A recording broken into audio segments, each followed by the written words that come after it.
the Read for Empathy collection with Dreadlock Alien's book Ink Care.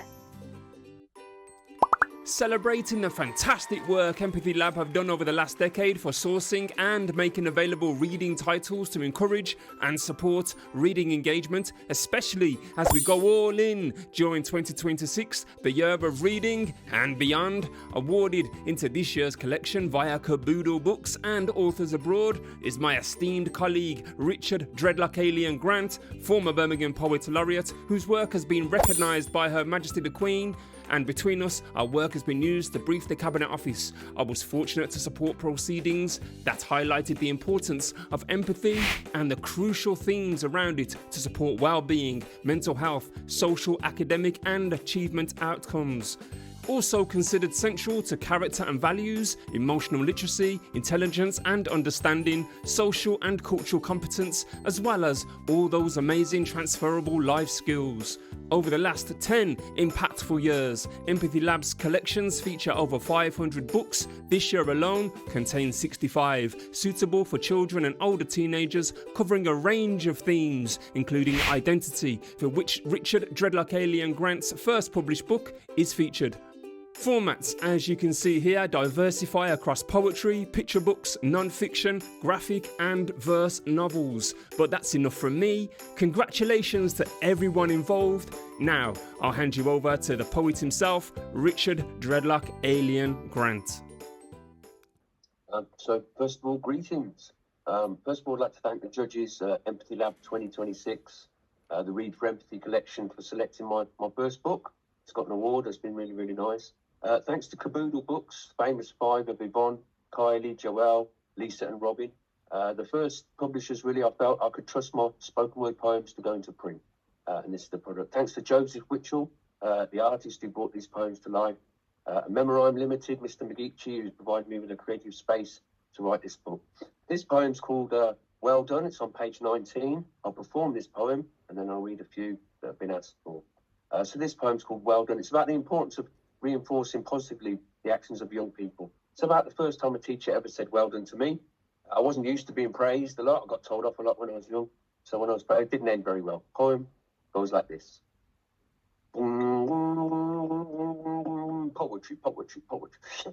Back in the days when I was young, I'm not a kid anymore. I was 6 years old. No one had ever told me I was good at something, but one time, let me tell you about, got my heart jumping. Let me take it all right back to the start. I love Mrs. Evans because she taught me for art. Now, most lessons I sat around because I thought they were boring. Me and Michael McPurgo did an impression of someone snoring. Got kicked outside the class, paper and pencil. We did some withdrawing. Not well looked after, full of laughter. I was always trying to be dapper than Sarah Meals and Kirsten Grant on the next table. Sometimes life was like my desk, a little bit unstable. So there I am, sat outside the classroom again. Only got one pencil because I'm not allowed a pen, but I can doodle a poodle, draw more than a score, sketch someone sketchy. I can paint the front door. I can scribble and dribble. I can create a cartoon. I can even draw the curtains, bro, to rub out the moon. The paper, the pencil, and me. Sometimes my efforts were blunt, upfront, sharply spoken, concept broken, but I kept a clear mind. See, me and Robin Banerjee, yeah, we used up 25 pencils in one day. Not because we wrote a lot, but because we sharpened them all away. Mrs. Evans at the front telling everybody, learn, learn, learn. Me and Mr. Banerjee went behind him with a desk sharpener going, turn, turn.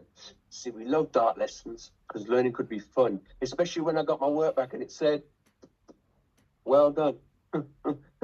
Oh no, jelly belly. Got this weird feeling inside. Mrs. Evans said, you better watch out, boy, you're gonna burst with pride. I'm like, oh no, Mrs. Evans, I don't like this feeling. And I wet myself and cried. So when people say well done, I tend to shy away. But you can always rest assured or remember what you say. So whether you're a teacher, a poetry judge, a librarian or a mom, just remember the importance of telling our young ones, well done. And in the future, when it may seem like they're swimming against the tide, they'll look back to those few seconds and how you made them feel so good inside. So that's the live version, performance poetry of Well Done. That's on page 19 in my book. My book's actually called Ink Air, which is a bit of a play on words. That's what I was when I was growing up. I wasn't really given a nationality. I was an Ink Air child. from Incarania. I don't know where that would be. Nowadays, it's a looked after child. So this is the title poem, page 28, called Ink Air.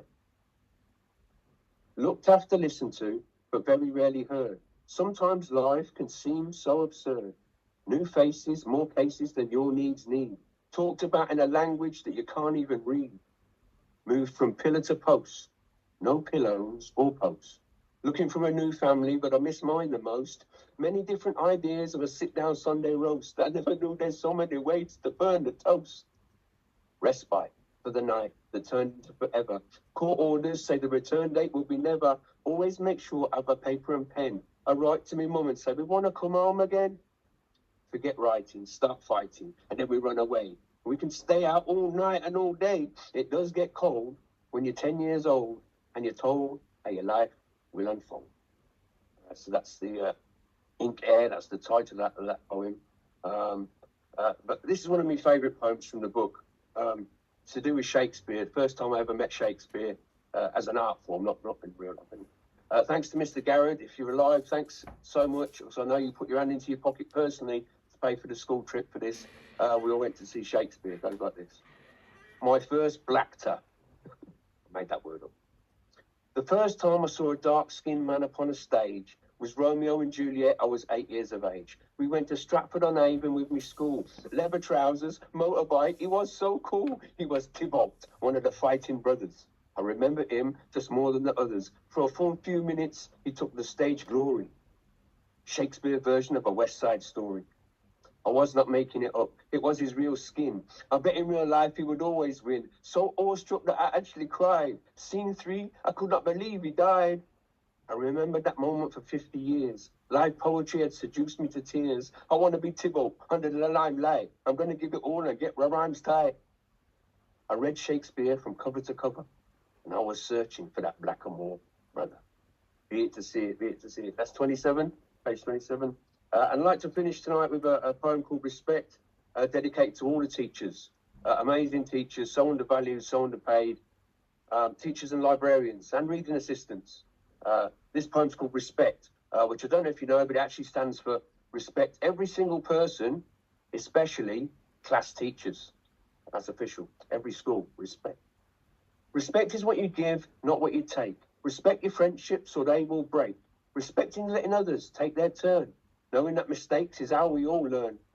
They pay us their time, we return with interest. Teachers get us to do our best in the test. They put plasters on our knees and they wipe away tears. They manage disasters and they confront our fears. Kindness and patience are their best features. Respect every single person, especially class teachers. Builders of life character, values and moral virtues. It's not how we win, but what we do when we lose. New smiling faces, new class places every September. Your favourite teacher you will always remember. The one who read stories and filled them with laughter. From once upon a rhyme to a happily ever after. Thank you to all the adults that help to teach our young. On the ladder of life, learn to reach the next rung. To set out tasks and know exactly what to expect. To all of our teachers, we give the greatest respect. It's me done, hopefully. Thank you. Thanks to everybody who's waiting for me book. Available at all good bookshops, school bookings from Caboodle Books, Authors Abroad. Thanks for watching. My name is Alan Curley McGeechie, CEO of Memorime. Take care and bye for now.